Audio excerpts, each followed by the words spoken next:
Como uma pessoa vira lenda? O que acontece na vida dos poucos que são elevados à grandeza? É difícil saber. Mas em toda a história, há apenas um pequeno número de figuras que realmente se sobressaíram. E nenhuma é tão brilhante quanto Napoleão Bonaparte.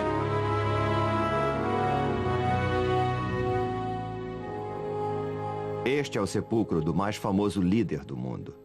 Um dos homens mais interessantes e complexos que já viveram. E uma das pessoas que mais admiro.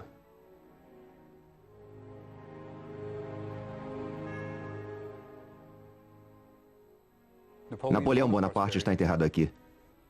Há mais livros escritos sobre Napoleão do que sobre qualquer outro homem. Mas ninguém fica famoso assim só porque foi um grande general. Ele era um gênio. Interessava-se por tudo. Arte, literatura, matemática. Sabe como são numeradas nossas casas? Números pares de um lado da rua, números ímpares do outro? Foi ideia de Napoleão. Apesar de toda a sua fama, houve um ano misterioso em sua vida sobre o qual não se sabe muita coisa. E foi quando o jovem general se transformou em Napoleão o Grande. Foi o ano que mudou o mundo.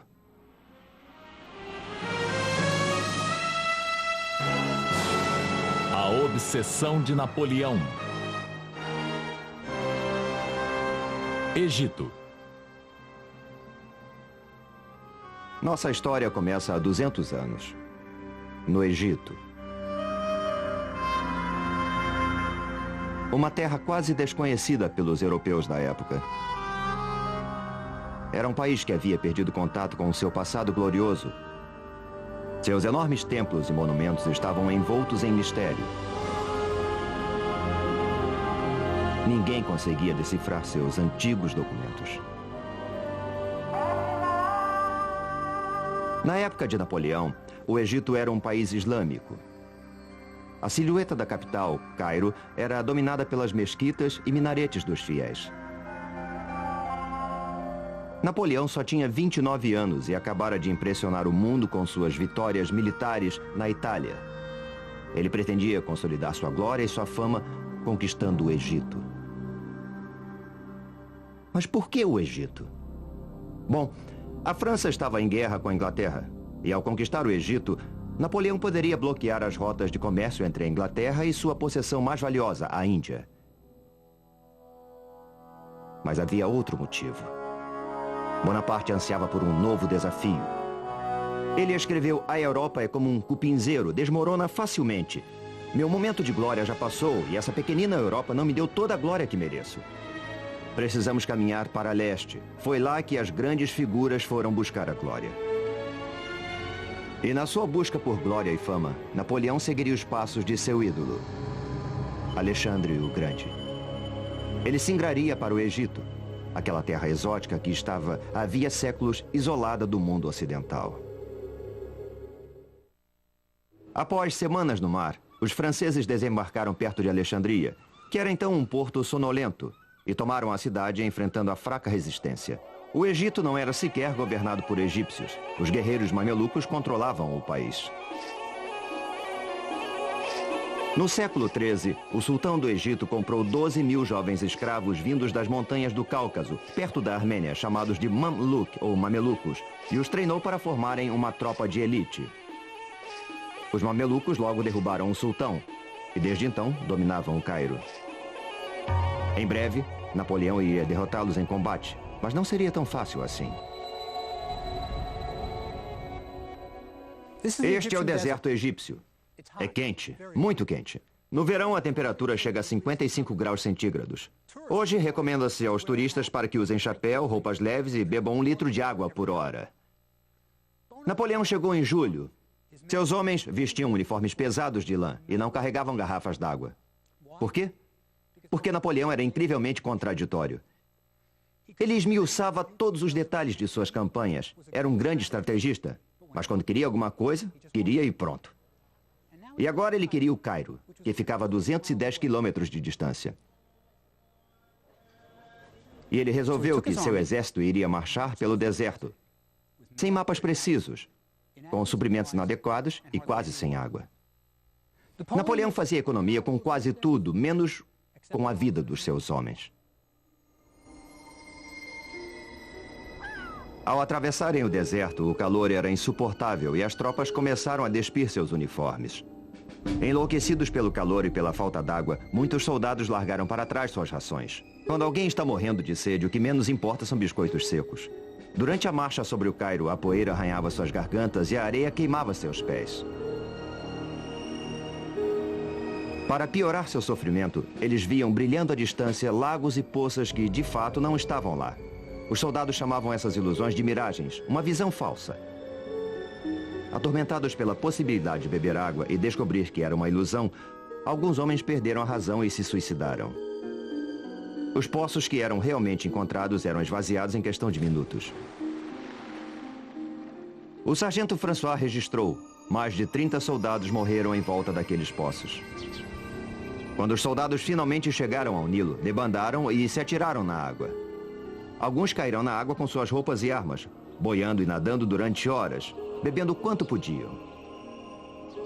Em seguida, empanturraram-se de melões que encontraram em plantações próximas. Quando atingiram o Cairo, muitos sofriam de disenteria. O exército havia deixado a costa do Egito há 3 semanas e agora se preparava para a batalha. A linha de defesa dos mamelucos ficava a cerca de 1,5 km dos franceses. Atrás deles estavam as grandes pirâmides. À esquerda, as mesquitas brilhavam na silhueta da cidade do Cairo. Às 2 da tarde, no auge do calor do dia, o exército francês se preparou para enfrentar os mamelucos. E os mamelucos não eram cavaleiros comuns. Eram uma força de elite, orgulhosa e destemida. Eles acreditavam que se morressem em combate, iriam diretamente para o paraíso.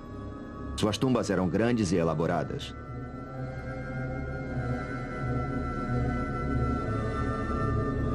Napoleão deu ordens para que suas divisões se colocassem em formação quadrada, tradicional. Rifles apontados para fora, suprimentos e cavalaria ao centro e artilharia nos 4 cantos. A Batalha das Pirâmides foi inédita. Pela primeira vez na história, um exército profissional europeu enfrentava uma força oriental de elite. A batalha poderia ser intitulada O Leste enfrenta o Oeste. Os mamelucos estavam preparados e confiantes. Trajando roupas exóticas e armados com punhais, rifles, machados de batalha e pistolas, os mamelucos pareciam uma força imbatível. Napoleão sempre soube como inspirar seus homens. Ele gritou apontando para as pirâmides: "Soldados, 40 séculos nos observam." A cavalaria mameluca lançou-se contra os quadrados franceses. As disciplinadas tropas francesas aguardaram até que os mamelucos chegassem bem perto delas e contra-atacaram com uma rajada devastadora. O ataque foi repetido. O resultado foi o mesmo.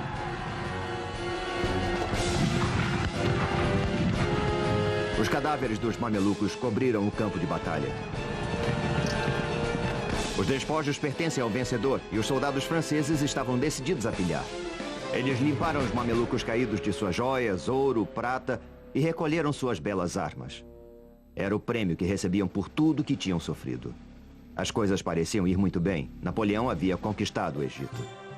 Bem, Bonaparte havia capturado o Cairo e seus oficiais logo ocuparam os palácios abandonados pelos mamelucos, às vezes herdando até seus haréns. De certa forma, o Cairo de 200 anos atrás era composto por 2 cidades. Havia o Cairo das multidões, lotado de bazares atraentes que ofereciam produtos exóticos de todo tipo, de incenso à mirra. Os artesãos faziam cestos, tapetes, cerâmica. Os soldados franceses ficaram fascinados com os mercados cobertos e trocavam os botões de suas túnicas por mercadorias.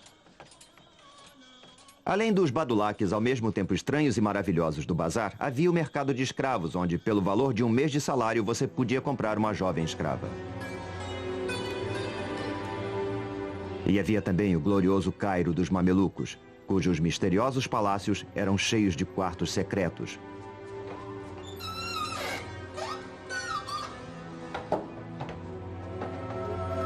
Onde as mulheres enclausuradas no harém observavam através de grades os homens falando e comendo. Os mamelucos viviam em um grande luxo, com mosaicos nos pisos e escadarias de mármore. alabastro e granito polido. Havia um banheiro em cada andar e as janelas eram de vidro. Napoleão ocupou a casa de um dos mamelucos que haviam fugido do Cairo. Mas havia mais do que palácios e luxo. Napoleão teve que enfrentar o fato de que os egípcios, pobres ou ricos, eram unidos por uma única coisa: uma devoção total por sua religião, o islamismo.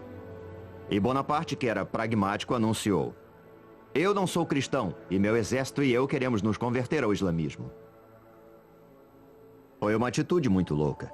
É como se o presidente dos Estados Unidos chegasse ao Cairo e anunciasse que ele e toda a sua comitiva iriam abraçar o Islã. É incrível. Mas é claro, é preciso lembrar que Napoleão acabara de vivenciar a Revolução Francesa.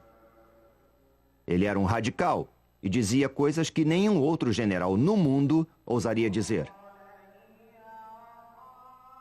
Mas havia um certo problema com a conversão em massa. Os islamitas não bebem álcool e todos os homens são circuncidados. Duas propostas que não eram exatamente do agrado dos soldados franceses. Com o exército acampado no Cairo, Napoleão deve ter ficado feliz. Ele acabara de derrotar os mamelucos e era o dono do Egito. Mas foi então que ocorreu um desastre. Napoleão, de fato, havia derrotado os mamelucos e se apossara do Egito.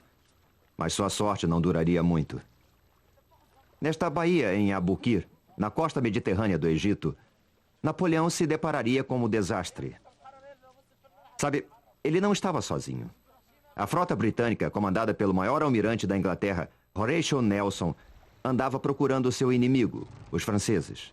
E ele conseguiu finalmente encurralar sua presa em Abukir.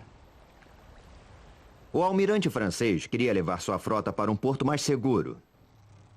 Mas Napoleão insistiu que ela permanecesse em águas egípcias. Foi uma decisão que iria lhe custar caro. Isso porque a Baía de Abukir é um pesadelo para qualquer almirante. Uma baía rasa e sem proteção, que só é utilizada hoje por pescadores. E mesmo eles jamais sonhariam com passar a noite aqui, muito menos passar um mês ancorados neste local.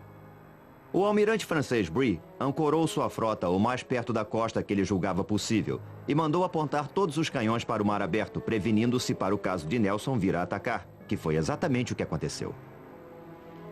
Às 2 horas da tarde do dia do 1º de agosto, Nelson viu a frota francesa inteira ancorada na Baía de Abukir.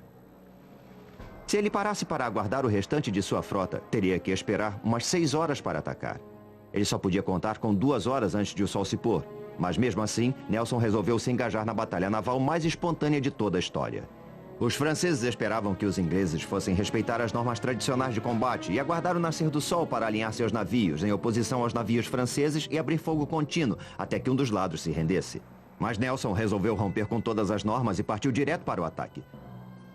Quando a frota britânica chegou mais perto da linha dos franceses, ficou claro que eles poderiam se meter entre a costa e os navios franceses que estavam ancorados. Os franceses não podiam imaginar que seriam atacados da praia, por isso não tinham nenhum canhão apontado naquela direção. E assim viraram alvos estáticos sem defesa. A batalha atravessou a noite e o rugir dos canhões e os gritos dos feridos e moribundos encheram o ar.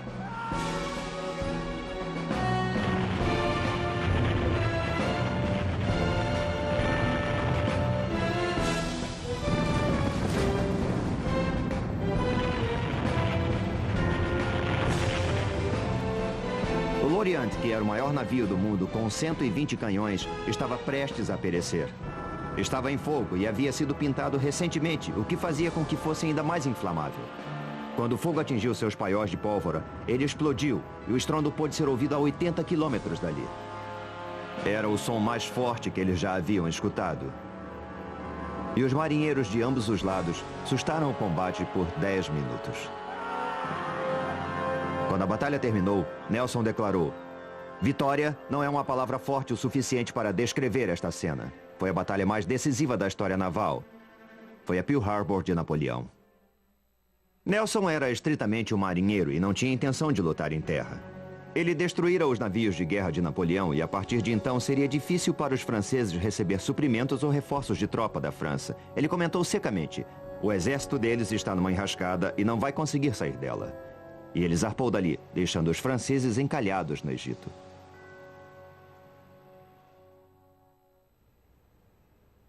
Imagine a situação de Napoleão. A sua frota havia sido destruída. Ele estava isolado.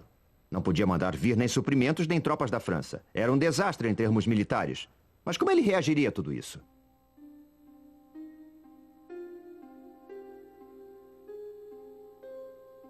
Ele funda um instituto de estudos científicos no Egito. Ele não é um soldado como os outros. Ele é um general com uma tremenda força de vontade e enorme habilidade intelectual. O Instituto de Napoleão foi constituído por cientistas, pesquisadores e artistas que ele havia trazido consigo para estudar todos os aspectos do Egito. Um dos favoritos era Vivant Denon, o artista que ajudou Napoleão a levar a arte italiana para a França durante a campanha da Itália.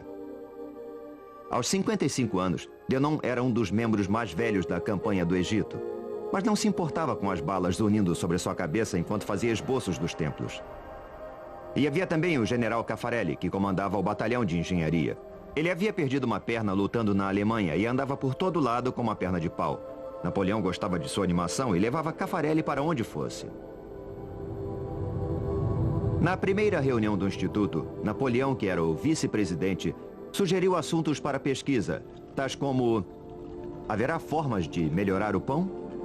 Era o francês falando. Haverá matéria-prima para a pólvora no Egito? Era o soldado falando. Como podemos melhorar o sistema legal do Egito? Era o filósofo falando. Mas os cientistas podiam escolher o que investigar, e mesmo os mais tímidos preferiam explorar as pirâmides a estudar fornos de pão. Fundado o Instituto, Napoleão estava agora pronto para visitar as pirâmides. E certamente mostraram a ele uma múmia, como fazem com todos os turistas. Quando Bonaparte visitou as pirâmides, ele deve ter se impressionado. A Grande Pirâmide era 2 vezes mais alta que o mais alto prédio da França. Até a construção da Torre Eiffel, ela era a construção mais alta do mundo. Napoleão mandou que alguns de seus soldados escalassem a Grande Pirâmide, mas ele ficou na base. Com sua ativa mente matemática, ele calculou de cabeça que as pedras contidas nas 3 grandes pirâmides seriam suficientes para erguer um muro de 1 metro de espessura e 3 de altura, cercando toda a França. Enquanto Napoleão sonhava em construir um Império Oriental, seus problemas se avolumavam em Paris. Estava para estourar um escândalo que o atormentaria pelo resto de sua vida.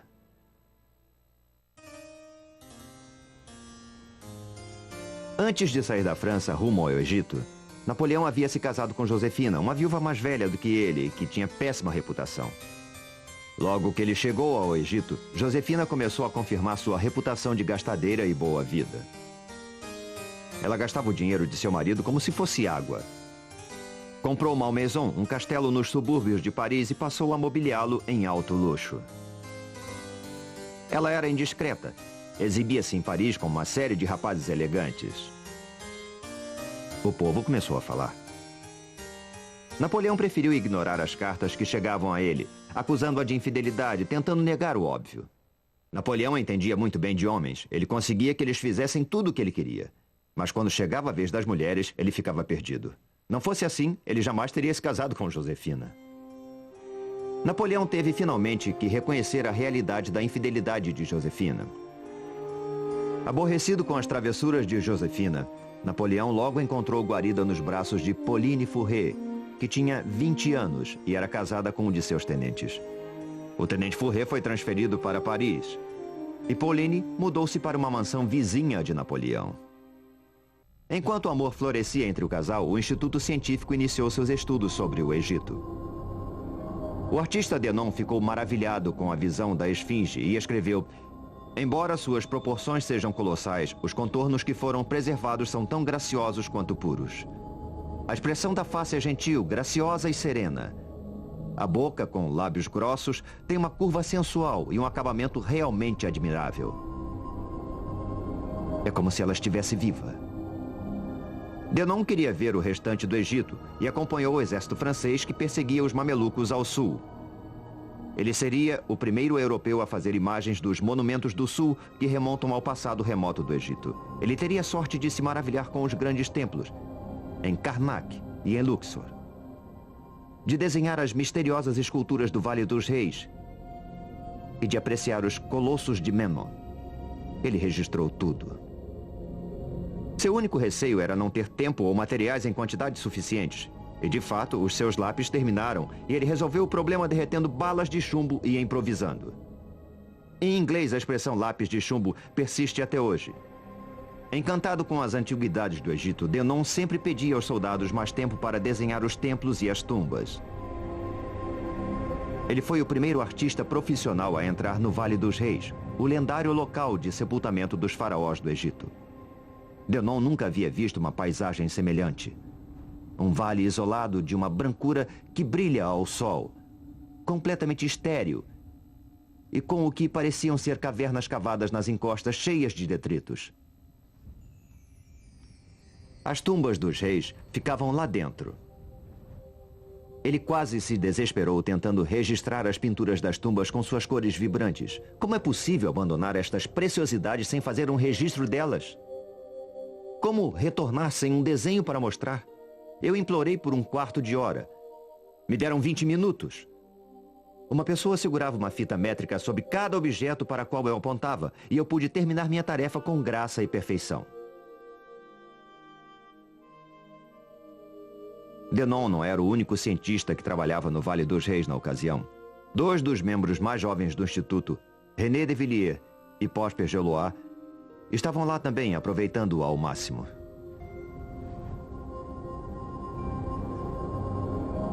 Quando os faraós começaram a ser enterrados aqui, as pirâmides já tinham 1000 anos de idade. Eram monumentos muito antigos. Por isso, os reis do Egito escolheram um local sob uma pirâmide natural, para que ela velasse por suas tumbas.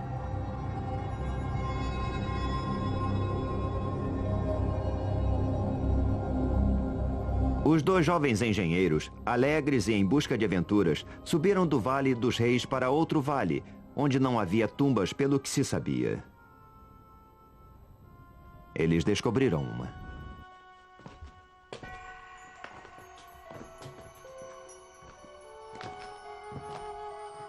Depois de se espremer por passagens descendentes, eles chegaram a um canal profundo, projetado para proteger a tumba da água, caso chovesse, o que era raro.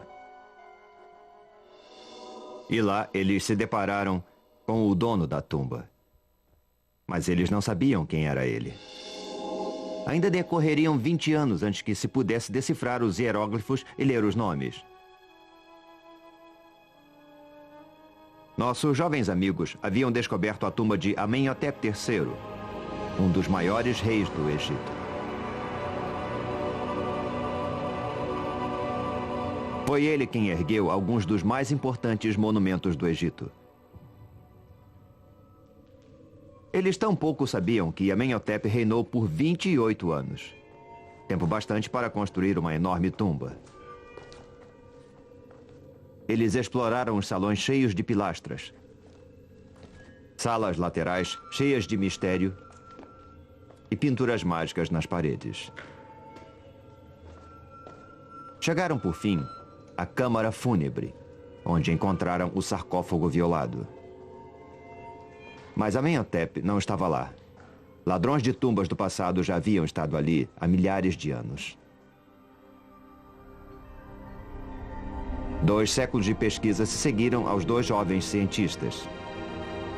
Os pesquisadores iriam descobrir tesouros incríveis no Vale dos Reis, múmias de faraós, o ouro de Tutankhamon. Mas Napoleão não chegaria a ver o vale. Uma revolta irrompera no Cairo, e ele lutava por sua vida.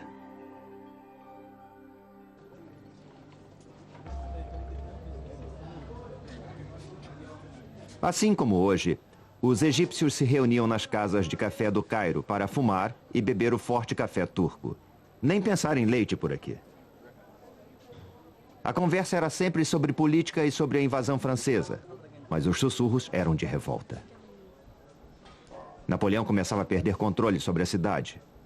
Durante o tempo todo, Bonaparte tentou convencer os egípcios de que ele era um islamita, como eles, amigo deles e seu libertador. Eles nunca acreditaram nele. Além disso, os impostos que ele impusera para financiar seu exército os asfixiavam. E ainda havia outros problemas. Um escritor árabe da época anotou: a presença dos franceses no Cairo era intolerável. Especialmente quando os egípcios viam suas próprias mulheres e filhas caminhando pelas ruas sem véus, parecendo serem de propriedade dos franceses, com quem eram vistas em público e com quem dormiam. Perante esses fatos, os islamitas morriam de vergonha. A revolta começou a ferver. Os líderes religiosos do Cairo pregavam de seus púlpitos contra os infiéis franceses, e no dia 21 de outubro, espolcou a revolta. Um dos líderes religiosos gritou: que todos os que acreditam no único Deus se encaminhem para a mesquita de Al-Azhar. Hoje é o dia de lutar contra o infiel. Às 6 da manhã, os fiéis do Islã já estavam correndo pelas ruas apinhadas do Cairo, carregando paus e mosquetões. Não demorou muito e pequenos grupos de soldados franceses foram atacados e o general Dupey, que comandava a região do Cairo, foi morto. Napoleão, enfurecido, ordenou de seu quartel-general que todos os canhões da cidadela fossem apontados para a mesquita de Al-Azhar e que abrissem fogo sobre ela e tudo que houvesse ao seu redor. O canhonaço durou 12 horas.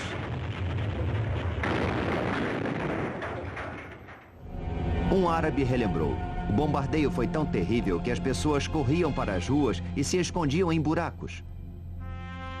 Finalmente, os egípcios escondidos na mesquita se entregaram. As cicatrizes do bombardeio podem ser vistas até hoje. Mas foi nesse episódio que Napoleão realmente se excedeu. Seus soldados entraram a cavalo na mesquita. Isso é insuportável. Você não entra numa mesquita nem de sapatos. Nenhum islamita permitiria isso. Assim como a revolta do Cairo terminou, acabaram-se também todas as chances de Napoleão vir a ter qualquer apoio islamita. Quando os cheques procuraram Napoleão no dia seguinte, ele se dispôs a perdoá-los. Ele até encomendou um quadro onde aparecia perdoando os líderes da revolta. Eu sei que muitos de vocês foram fracos, mas prefiro acreditar que nenhum de vocês seja culpado. Mas quando os cheques saíram, Napoleão ordenou que todos os que haviam participado da revolta fossem presos e levados para o quartel-general do exército na cidadela. Lá, em segredo, de madrugada, os rebeldes foram decapitados e seus corpos lançados ao Nilo. Napoleão estava aprendendo a se comportar como um ditador oriental. Napoleão só havia passado 4 meses no Egito, mas muita coisa já havia acontecido. Ele derrotara os mamelucos, estabelecido um instituto científico, perdido toda uma frota, esmagado uma revolta e descoberto que sua esposa, Josefina, o traía. Agora ele enfrentava outro problema. Os turcos estavam concentrando tropas na Terra Santa. Bonaparte resolveu marchar até lá e destruí-los antes que eles se tornassem uma ameaça séria contra ele. Seu exército passou por muitas vilas, sem sofrer resistência, e chegou a Jaffa, que hoje é um subúrbio de Tel Aviv. Por trás dos muros da cidade, 3.000 soldados turcos uniram-se aos cidadãos para resistir. Napoleão bombardeou a cidade com tudo o que tinha. Finalmente, ele enviou emissários para negociar as condições da rendição. Mas os turcos mataram os emissários e mostraram suas cabeças do alto das fortificações. Quando as tropas francesas conseguiram, por fim, tomar a cidade, foram à loucura. Napoleão anotou em seu diário: a fúria dos soldados estava no seu auge. Todos foram mortos na espada. Ao ser saqueada, a cidade experimentou os horrores de ser arrasada. O massacre foi terrível. Os soldados viraram animais, enfiando baionetas em velhos e bebês, estuprando meninas ainda presas aos braços dos cadáveres de suas mães, enquanto o ar se enchia com os gritos de piedade dos doentes e dos velhos. Mas isso foi só o princípio. Nem sempre esta praia foi cena de diversão familiar ou de natação. Quando Napoleão esteve aqui, 3.000 soldados turcos, aos quais os oficiais de Bonaparte haviam garantido tratamento de prisioneiros de guerra, renderam-se. Quando Napoleão viu seus oficiais retornando com milhares de prisioneiros, perguntou: o que vou fazer com eles? Escoltar os prisioneiros de volta ao Cairo mobilizaria um número enorme de soldados. Absorvê-los no exército seria muito difícil. Alimentá-los? Impossível. Libertá-los? Impensável. Aconteceu uma coisa terrível aqui há 200 anos. Napoleão mandou matar 3.000 prisioneiros turcos. Eles foram ordenados a marchar até a praia e os franceses abriram fogo. O mar ficou logo vermelho com tanto sangue. E os soldados receberam ordens para usar baionetas, para economizar munição. Um massacre assim jamais ocorreria na Europa. Mas Napoleão não estava na Europa. Ele estava se comportando como um déspota oriental. E sabe, foram precisos 3 dias para matar todos aqueles prisioneiros turcos.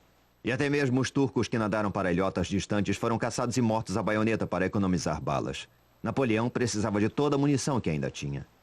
Seus problemas estavam apenas começando.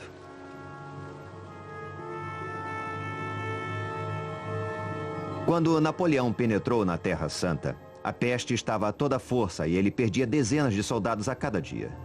Para minorar o sofrimento de suas tropas, Napoleão abriu um hospital em Jaffa, que ficou logo atulhado de vítimas. Todos estavam aterrorizados com a peste. A doença vinha havia séculos dizimando países inteiros.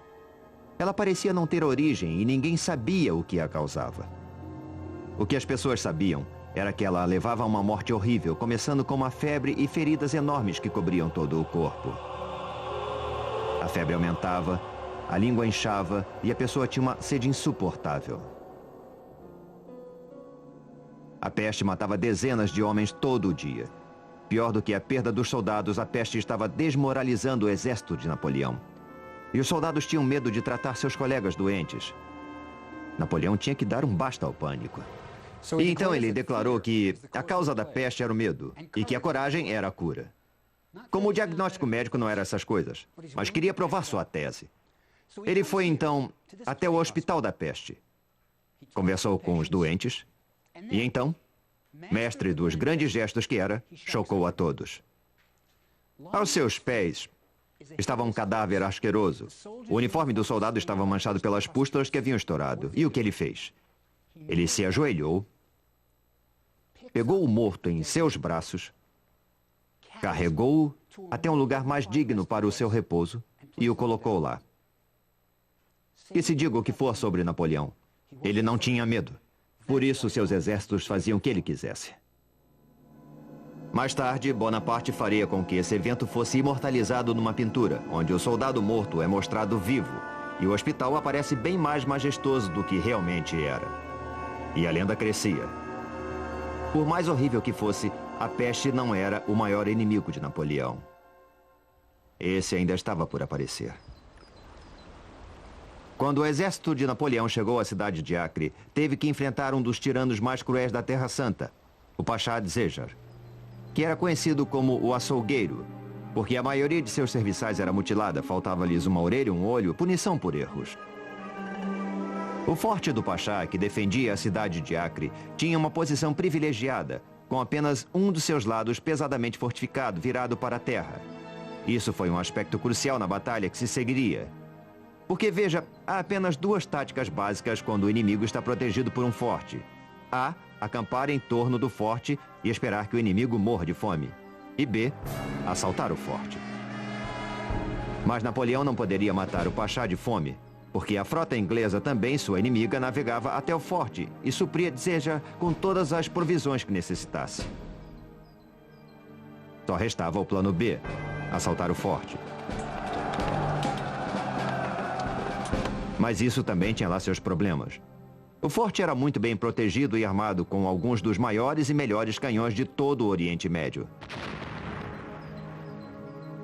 Napoleão havia perdido toda a sua artilharia pesada quando a sua frota foi afundada pelos ingleses. E atacar um forte tão bem armado, sem armas pesadas, seria um suicídio militar.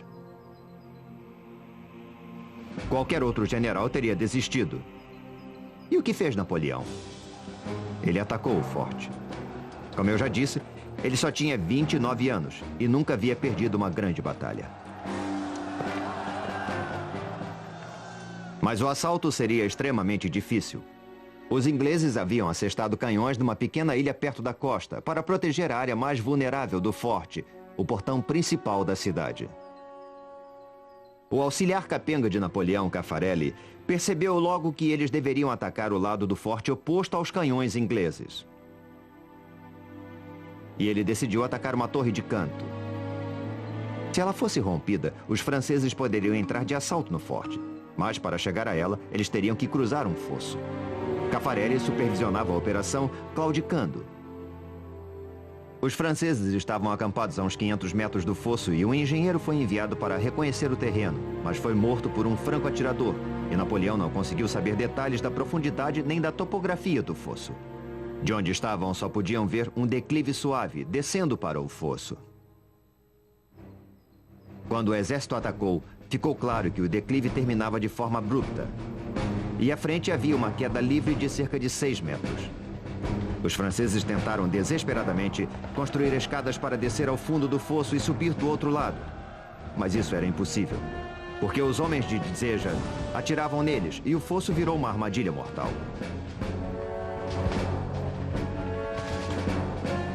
Napoleão odiava situações de sítio porque as tropas eram forçadas a atacar uma pequena área. Ele gostava de batalhas que envolvessem movimentos de tropa, onde sua estratégia genial pudesse ser utilizada. O sítio não era o seu esporte predileto. E suas tropas começavam a ficar sem munição. Ele mandou imprimir uma ordem do dia especial, encorajando seus homens a penetrar no campo de batalha e recuperar balas de canhão. Cada homem era pago de acordo com o tamanho da bala de canhão que ele conseguisse recuperar. Alguns soldados com espírito empreendedor construíram uma fortificação falsa na praia, na esperança de que o Pachá ou os ingleses atirassem nela com seus grandes canhões, porque era mais fácil cavar as balas enterradas na areia e eles recebiam o dobro pelas balas grandes.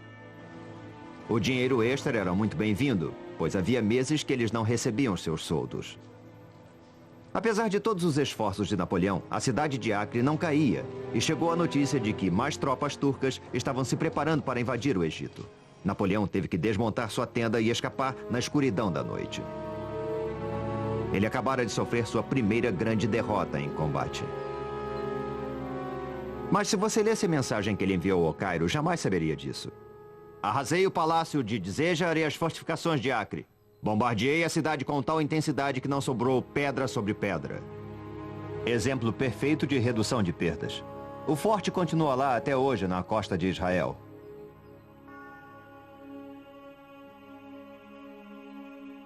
Mas ele não podia esconder as baixas. O auxiliar predileto de Napoleão, o Caffarelli, de uma perna só, teve o braço esmagado por uma bala de canhão e morreu 18 dias depois. Ele está enterrado aqui. Enquanto a tropa marchava de volta ao Cairo, Napoleão matutava sobre decisões muito difíceis. Ele teve que abandonar muitos de seus homens cujos ferimentos impediam sua remoção. Os feridos que suportavam a viagem eram transportados em cavalos e camelos. Mas os canhões de campanha também tinham que ser puxados pelos animais e Napoleão não os tinha em número suficiente. Quando chegaram à cidade de Tantura, 22 canhões foram jogados ao mar, liberando mais cavalos e camelos para carregar os feridos. Um cirurgião chamado Larrey inventou uma ambulância sobre um cavalo. Napoleão caminhava. Quando a tropa atravessou Jaffa, onde os soldados turcos haviam sido massacrados, Napoleão teve que tomar mais uma decisão difícil. Os soldados do Hospital da Peste estavam doentes demais para serem removidos e os turcos estavam se aproximando. O pitoresco mosteiro armênio que abrigou tanto sofrimento está hoje em péssimo estado. De pé aqui, eu posso imaginar os gritos delirantes dos homens que aguardavam a morte. E foi nestes quartos que se desenrolou uma trama moral há 200 anos. Napoleão ordenou que os franceses que sofriam da peste fossem envenenados para não deixá-los serem torturados pelos homens de Dzéjar. O veneno foi ministrado pelo farmacêutico-chefe do exército que deliberadamente deu a cada paciente uma dose muito pequena, por isso alguns sobreviveram para contar a história. Tempos depois, Napoleão insistiu que o veneno havia sido colocado na cabeceira de cada paciente, para que eles o tomassem voluntariamente para morrer em vez de cair nas mãos do inimigo. Quando o exército se aproximava do Cairo, Napoleão ordenou uma parada. Ele tinha um plano. Os feridos foram deixados em povoados fora da cidade. Os saudáveis entraram em formação e com as bandeiras capturadas à frente e a banda tocando a toda altura, o exército entrou triunfal no Cairo, pela Bab el-Nasser, o Portão da Vitória. Ele não só entrou pelo Portão da Vitória, como renomeou suas torres com nomes de seus compatriotas. Ainda é possível ver as inscrições. Napoleão era um herói, ou pelo menos, Era essa a sua versão dos fatos. Ele sabia que a campanha do Egito estava perdida. Mas ele mesmo estava longe do fim. Napoleão compreendeu que a campanha do Egito estava perdida. Ele havia sido completamente derrotado em Acre. Perdia centenas de homens a cada dia por causa da peste e não tinha como obter reforços. Bom, se ele não tinha chegado à glória no Egito, talvez chegasse na Europa. Ele mandou chamar o seu subordinado direto, o general Kleber, ao forte em Roseta. Mas Napoleão não pretendia estar presente ao encontro. Quando Kleber chegou ao forte, Napoleão já estava a quilômetros de distância, na costa de Alexandria, a bordo de um navio. Ele iria abandonar o Egito para sempre. Ele não disse nada a Pauline, sua amante. Não contou ao exército. Não disse nada nem ao seu subordinado direto, general Kleber. Eu acho que ele não queria ficar frente a frente com Kleber. Ao invés disso, ele deixou um pacote que continha uma carta. Essa carta revela muito sobre o caráter de Napoleão. Aqui ele diz que notícias que recebera da Europa haviam forçado sua ida à França. E aqui embaixo ele diz: eu sofro ao ter que deixar meus soldados de quem tanto gosto, mas vai ser uma separação temporária. Boa sorte. Pobre Kleber. Passou a chefiar um exército dizimado pela peste, sem esperança de receber reforços. E ainda mais. Napoleão ordena que os impostos sejam cobrados e que prossigam as vitórias militares. Napoleão conseguira de novo. Ele deu uma aparência positiva ao seu próprio desastre militar. E o truque funcionou.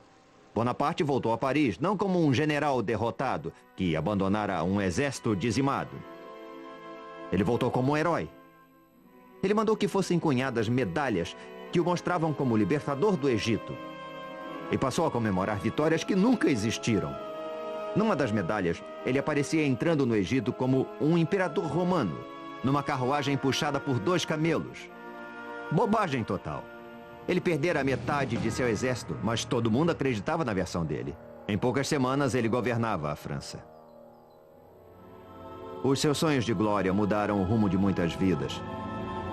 O general que ele deixou no comando, Kleber, foi assassinado no Cairo, menos de um ano depois.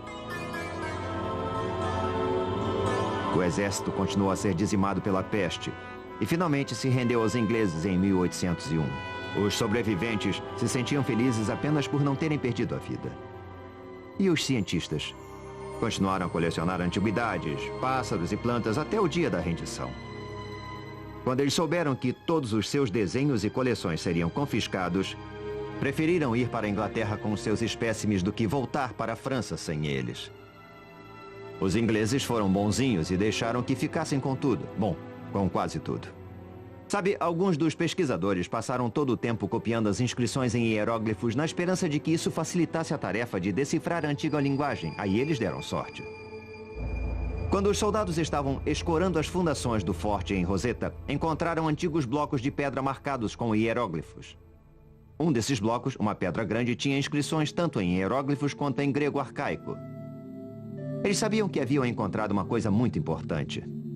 Os ingleses não deixaram que os franceses ficassem com a pedra de Roseta e a levaram para a Inglaterra, onde está até hoje no Museu Britânico.